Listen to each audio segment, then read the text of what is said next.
¿Le ofrecerás disculpas a Allison o qué? ¿Por qué habría de hacerlo? Porque eres hombre. Y eso es lo que hacemos. Pero no hice nada malo.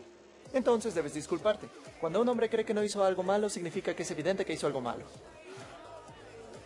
No lo haré. ¿Dices eso por la luna llena, amigo?